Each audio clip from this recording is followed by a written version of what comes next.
इंसानी मिसाल वो होता है जो किसी भी मजहब से सबसे ऊपर होता है।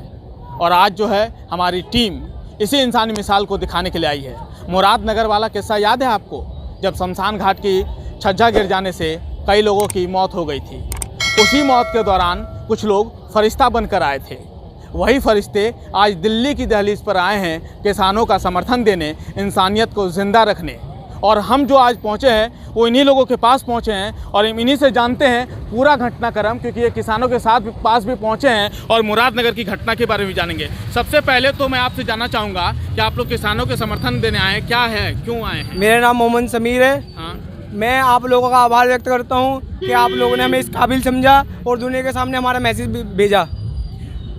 हम मुरादनगर से आए हैं। शमशान घाट की घटना आप लोगों के सामने है, जो पूरी दुनिया में ये दिल दहलाने वाला हादसा हुआ था, इसमें 25 लोगों की जान चली गई थी। हमने और हमारे साथियों ने मिलकर वहाँ से ज़्यादा लोगों की जान बचानी चाहिए। हमने ना किसी धर्म देखा, ना कोई जाति देखी, हमने देखी तो एक इंसानियत देखी। इंसानियत के नाम पर हमने अपना जो काम किया है।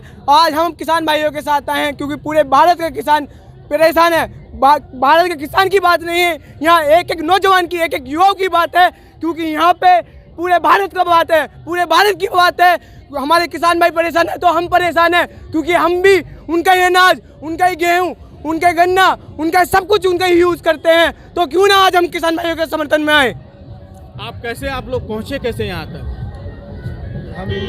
हाँ, क्या कहिएगा? हाँ, आप लोग पहुँचे कैसे यहाँ? हम यहाँ पे किसान भाइयों के साथ में आए हैं, अपनी गाड़ी से आए हैं। हाँ। बस समर्थक के लिए आए हैं। हम 26 जनवरी तक यहीं रहेंगे और आगे तक जाएंगे दिल्ली में, चाहे कितना भी टाइम रहे, अब यहीं रहेंगे समर्थक। दिल्ली पुलिस ने माफ कीजिएगा जो परेड करने की जो कुछ इलाकों में इजाजत दी, क्या उसमें आप शामिल हो? हाँ जी, हम उसमें ही शामिल होंगे। अच्छा, हाँ। क्या कुछ कहिएगा कि इंसानियत का क्या? इंसानियत का क्या है, बस हम लोग किसान भाई के साथ में हैं।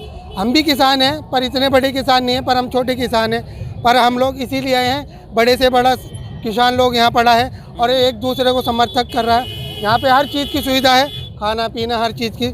तो हम भी देखने आए हैं हमारे किसान भाई के क्या हालत है। अच्छा, आप लोग तीनों में से कोई हमें बताएं कि आखिर आपको प्रेरणा कहाँ से मिली कि हम जो है किसानों के पास जाएंगे और उनकी बातों को रखेंगे? ये प्रेरणा कहाँ से मिली आखिर? जो भारत का युवा है आज के टाइम में, वो अच्छा बुरा जान चुका है, उसकी आंखें खुल चुकी हैं। इतना टाइम हो गया किसानों को यहाँ पे अपने घर छोड़ के, अपने बीवी बच्चे छोड़ के, अपना बेटा छोड़ के, अपने कारोबार छोड़ के जो यहाँ पे आया, भूखा प्यासा किस हाल में रह रहा है, वो किसके लिए? हमारे लिए, क्योंकि हमारे किसान भाई हैं, वो हमारे बड़े हैं, वो हमारे बुजुर्ग हैं, वो पूरे भारत की सवाल है। आज पूरी दुनिया देख रही है कि किसानों का क्या हाल हो रहा है। क्या हमारा फर्ज नहीं बनता था? हमारी भावना नहीं थी कि हम इनसे जाके मिले? ये हमारे अपने नहीं है। लेकिन सरकार ने तो कहा है कि ये कृषि कानून जो बना है, जिसके लिए 60 दिनों से ये प्रदर्शन और ये सब चल रहा है, ये तो हित के लिए बनाया गया है। ये अगर हित के लिए होता, आप ये सिंपल सी बात बताइए मुझे, जब तक ये मोबाइल अच्छा नहीं लगेगा तो मैं इसको क्यों लूँगा? जब तक जब ये कानून बनाए गए थे, हमसे पूछ के बनाए गए थे या हमसे बड़ों से पूछ के बनाए गए थे? ये बताओ मुझे। हमें जब ये कानून पसंद नहीं है तो हम पे क्यों थोपे जा रहे हैं? मैं विनती करता हूँ अपने माननीय प्रधानमंत्री जी से और भारत सरकार से, कृपया करके इसका समाधान निकाले और हमारे किसान भाई, जो हमारे बड़े बूढ़े परेशान हैं, उनकी परेशानियों को समझे और इन कानून को वापस रखे। मैं इसी बात से आपके माध्यम से समाचार पहुंचाऊंगा। ठीक है, बिल्कुल। सरकार जो है वो इस पर सुनवाई भी कर रही है, कमेटी बना दी गई, उसे भी किसानों ने नहीं माना है। उसके बाद फिर आज जो है, कल जो 26 तारीख को जो है वो परेड करने के लिए आमादा है। हाँ, कुछ लोग इसको रैली का नाम दे रहे थे, ये रैली नहीं, ये परेड है। लिंक रोड से लेके हमने पूरी गवर्नमेंट से बात करी है। हमारे जो प्रवक्ता है किसान यूनियन के श्री राकेश जी, उन्होंने पूरी अपने दलों से बात करी है, मीटिंग बिठाई है, कितनी बार मीटिंग बिठाई है और अच्छी तरीके से। अभी तक कोई तुम्हें ऐसा कोई तत्व नहीं मिला होगा या हिंसा पूर्वक आंदोलन है, कोई लड़ाई झगड़े वाला आंदोलन नहीं है और ये पूरे भारत में सबसे बड़ा आंदोलन होने वाला है। बिल्कुल। एक और किस्से पे मैं आने वाला हूँ आपके पास। आपको जो है लोगों ने फरिश्ते कहा एक वक्त में, उस घटना के बारे में जरा जिक्र करें। फरिश्ता क्या, बस वक्त हमारे नसीब था हमारा कि हम लोग उस टाइम पे पहुँचे। उन लोगों की हमें जान बचानी थी, तो इस वजह से हम लोग तब राजनीति में नहीं घुसेंगे, पर हम लोग तो बस ये है कि हम किसान भाइयों की उसमें आए हैं, समर्थक में। तो लोगों ने कहा ना कि हिंदू मुस्लिम सिख ईसाई ये सब क्यों देखते हो? देखो हमारे बड़ों ने तो नहीं सिखाया, हमारे मज़हब ने भी नहीं हमारे मज़हब ने भी नहीं सिखाया, पर हम लोग आए गए हैं यहाँ पे किसान भाइयों की समर्थक में, और ऐसा भी कुछ आगे भी कुछ होगा, हम जब भी समर्थक में रहेंगे। जो हिंदू मुस्लिम करते हैं उनको कुछ पैगाम देना चाहते हैं? देखो जो हिंदू मुस्लिम करता हो उससे यही कहूँगा कि इंसानियत बनाए रखो, इससे बढ़िया कोई बात नहीं। आप कुछ कहना चाहते हैं कि बहुत देर तक आप सुन रहे हैं, आप भी उसमें शामिल थे, कुछ कहना चाहते हैं? अब जब हमारे भाई लोग सब कह चुके हैं, अब हमारे पास क्या बचा कहने के लिए? क्या कुछ मोदी सरकार से कुछ अपील करना चाहते हैं? कानून वापस ले लो जी बस। ये जो कानून बना है, कानून के चक्कर में जो उल्टे सीधे काम करे हैं और उससे पूरा देश आज परेशान है। इन्होंने रोजगार के लिए भी कुछ करा है। जो नौजवान हमारे पढ़े लिखे हैं, सारी वैकेंसियाँ बंद पड़ी हैं, कहीं भी जगह कोई नहीं निकली जा रही है। जबकि ये यूँ कहते थे कि 2 लाख और 3 लाख भर्ती करेंगे हम बनते ही, योगी भी ने भी यही कहा था। उसके बाद में आज तक इन्होंने कहीं भर्ती नहीं करी है, और जो भर्ती करते हैं उसे पोस्टपोन कर देते हैं। जब चुनाव आता तो ये भर्ती करने की वो रख देते हैं, फिर उसे पोस्टपोन कर देते हैं। तो सारे बेरोजगार युवा जो हैं ये कहाँ जाएंगे? ये तो भूखे मर जाएंगे देश के अंदर। ये देश हमारा बिल्कुल गड्ढे में जा रहा है।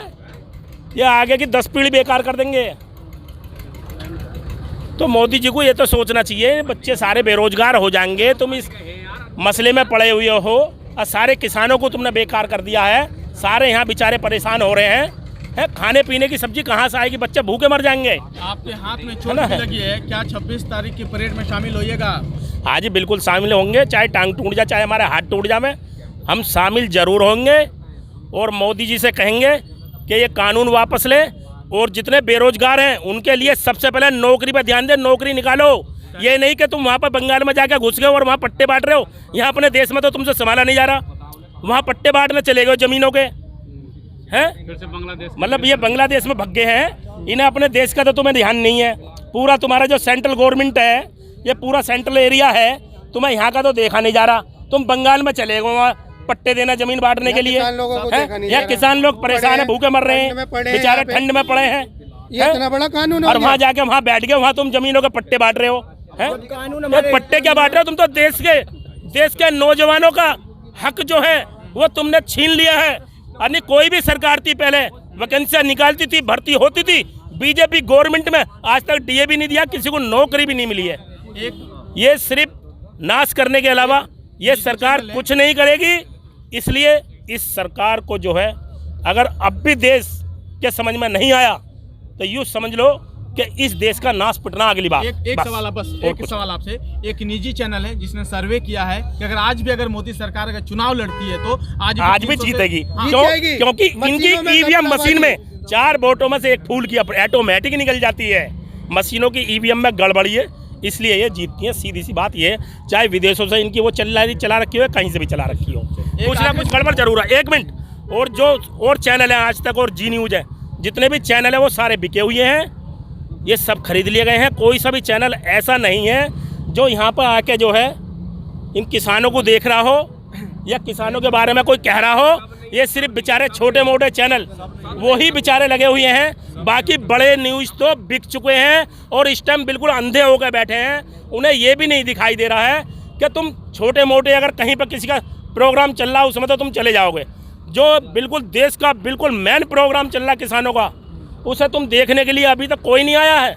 ना कोई यहाँ गाड़ियाँ लगी हुई हैं ऑनलाइन जो दिखाती हैं, ऑन लाइव कोई गाड़ी यहाँ पर नहीं है। तो सारी न्यूज़ जो है वो बिक चुकी हैं या देश से विदेशों में भेज दी गई हैं। हमें इसको बात को तो बताओ, ये न्यूज़ का है कहाँ?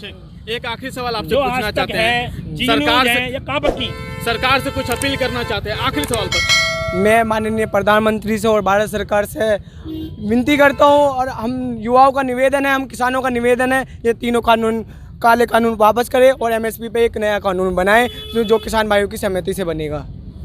यकीनन इनके हौसलों को सलाम करना चाहिए।